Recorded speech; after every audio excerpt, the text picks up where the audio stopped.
Hello সবাইকে good morning. তোমরা সবাই কেমন আছো? আশা করছি তোমরা সবাই খুব ভালো আছো আর আমরাও খুব ভালো আছি। সকালবেলায় ঘুম থেকে উঠে আজকে আর ভাত বসানো হয়নি। ছেলে বলল আজকে কর্নফ্লেক্স খেয়ে যাবে, তাই দুধ বসিয়ে দিয়েছিলাম। দুধটাকে জাল করে নিয়ে ওর জন্য এখন কর্নফ্লেক্সটা রেডি করে নিচ্ছি। কর্নফ্লেক্সের সঙ্গে দুটো বিস্কুটও দিয়েছিলাম, কারণ বিস্কুটটা দেখলে ও খেতে চায় না, তাই লুকিয়ে দিয়েছি দুটো বিস্কুট। আর এক সাইডে চাও বসিয়ে দিয়েছিলাম। চাটা হয়েও গেছে, নামিয়ে নিচ্ছি এখন। আমি আরও চাটা খেয়ে নেব। এমনিতেও আমরা সকালবেলা বেশিরভাগ চাটাই খাই, তারপরে অনেকক্ষণ বাদে অনেকক্ষণ কিছু কাজ করার পর তারপর গিয়ে কিছু খাই। আমি স্কুলে দিয়ে এসে ওকে তারপর হয়তো অন্য কিছু খাবো। এখন তো চাটাই খেয়ে নিচ্ছি দুটো বিস্কুট দিয়ে।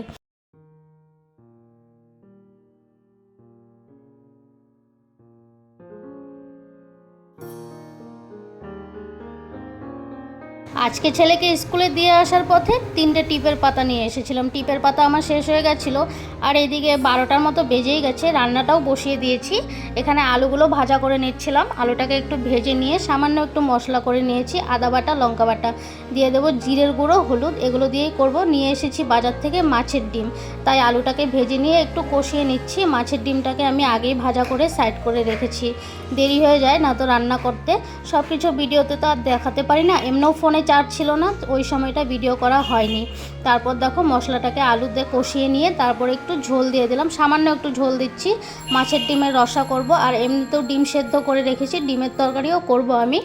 আর ছেলে এমনিতেও ডিম অত একটা ভালোবাসে না, অমলেটটা ভালোবাসে। তরকারির ডিমটা খাবে, কিন্তু একবেলাই খাবে, আর দুবেলা খাবে না। তাও আমি করেছি।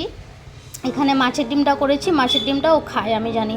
তরকারিটা আমার হয়েই গেল, নামিয়ে নিচ্ছি। মাছের ডিমের রসা আলু দিয়ে করেছিলাম, খেতে কিন্তু খুব ভালো হয়েছিল।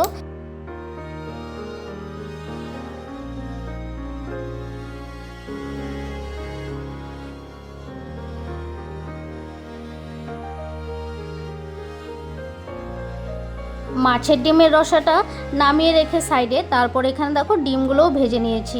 ডিমটা আমি আগেই সেদ্ধ করে রেখেছিলাম, আর এদিকে কাইটাকেও রেডি করে নিচ্ছি। মশলাপাতি সব আগে থেকেই রেডি করে রেখেছিলাম, করব ডিমের কষা। তার জন্য এখানে সব মশলা সুন্দরভাবে কষিয়ে নিলাম।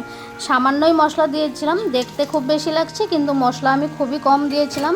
ওই আদা বাটা, জিরে বাটা এগুলোই দিয়েছিলাম। একটা পেঁয়াজও দিয়েছি, একটা রসুন, আদা, এগুলো দিয়েই সুন্দরভাবে করে নিচ্ছি। ডিমের তরকারিটা বসিয়ে রেখে এখানে মিষ্টি নিয়ে এসেছিলাম। আজকে ঘরে মিষ্টি ছিল, কাল সন্ধ্যাবেলাও মিষ্টি নিয়ে এসেছিল, আর আজকে ও বাড়িতে ছিল, তাই মিষ্টি নিয়ে এসেছিলাম খাওয়ার জন্য। ওকে দিয়েছিলাম, ও আমাকে জিজ্ঞেস করছিল সবগুলোকে ওই খাবে নাকি। আমি বললাম না, দুটো তুমি খাও, দুটো আমি খাবো। আর এদিকে দেখো তরকারিটা হয়েই গেছে, নামিয়েও দিয়েছি। তরকারিটা হয়ে যাওয়ার পর কিছুটা কাপড় ছিল আজকে ঘরে, বেশি না, ওই 2-1টা কাপড় ছিল। আর কাল আমাদের ফ্ল্যাটের লিফটের কাজ পুরো হয়ে গেছে, লিফটটা চালু করে দিয়েছে, কিন্তু সবাই উঠেছে, আমি এখনও উঠিনি। এটা একটা খুশি, প্রথমবার লিফটে উঠছি, সেটা কোনো কথা না। লিফটে তো সবসময় উঠি আমরা, কিন্তু আমাদের ফ্ল্যাটের লিফটটা কাল থেকে চালু হয়েছে, তাই আজকে শখে আমি একটা শাড়ি ধুয়ে দিয়েছিলাম, সেই শাড়িটা ভাবলাম ছাদে মেলে দিয়ে আসি। ছাদে আমার রশিও ছিল না, বরমশাইকে নিয়েই এসেছিলাম, ওকে বললাম রশিটা বেঁধে দাও, ও শাড়িটা মেলে দিয়ে যাই। ও বলছিল একটা শাড়ির জন্য ছাদে কেউ আসে। আমি বললাম এটা একটা খুশি, লিফটে করে আসবো, তার জন্যই এলাম শাড়িটা নিয়ে, নয়তো আমি এমনিতেও ব্যালকনিতেই কাপড় মেলি। আর কয়েকটা কাপড় ছিল, সেগুলো আমি ব্যালকনিতেই মেলে দিয়েছি। এখানে বরমশাই রশিটা বেঁধে দিচ্ছিল, একটা শাড়ির জন্য শুধু ছাদে গিয়েছিলাম ওই যে লিফটে ওঠার খুশিতে। ছেলেও উঠেছে লিফটে, বাবাও উঠেছে, আমি এখনও উঠিনি, তাই ভাবলাম যাই লিফট থেকে একটু ওঠানামা করে আসি। লিফটের কাজ পুরোই কমপ্লিট হয়ে গেছে, খুবই খুশি লাগছিল। এখন 4তলায় যেতে, ছাদে যেতে কোনো অসুবিধা নেই, যখন তখন যাওয়া যাবে। ছাদে কাপড় বেশি হয়ে গেলে, অতিরিক্ত বেশি হয়ে গেলে ছাদেও কাপড় মেলা যাবে। এমনিতে ব্যালকনিতেই মেলে দিই, ব্যালকনিতেও রশি লাগাবো আমি ওপরে, আর তখন আর হয়তো ছাদে আসা হবেই না। হয়তো কোনো সময় মন চাইলো একটু যাই ছাদ থেকে ঘুরে আসি, তখনই আসা হবে। শাড়িটা মেলে দিয়ে চলে এসেছি, এখন নিচে নেমে যাচ্ছি। আমাদের ফ্ল্যাটটা হচ্ছে একদম ফার্স্ট ফ্লোরে। এসে পড়েছি, এসে তারপরে ভাতটা বেড়ে নিয়েছি। খুব দেরি হয়ে গেছিলো, 3:30টার মতো বেজে গেছে। আর আজকের ভিডিওটি তোমাদের কেমন লাগলো অবশ্যই কিন্তু কমেন্টস করে জানিও। যারা ভিডিও দেখছো চ্যানেলটিকে সাবস্ক্রাইব করে রেখো, আর লাইক কমেন্ট শেয়ার করে দিও। অনেক দেরি হয়ে গেছে, তাই ভাতটা বেড়ে নিলাম। ও চলে গেছে চান করতে, ও এলে ভাতটা খাবে, বেড়ে দিয়েছি। ছেলেও দেখো বসে গেছে, স্কুল থেকে এসছে এই মাত্রই। তো আজকের জন্য ভিডিওটা এখানেই শেষ করে দিচ্ছি, টাটা।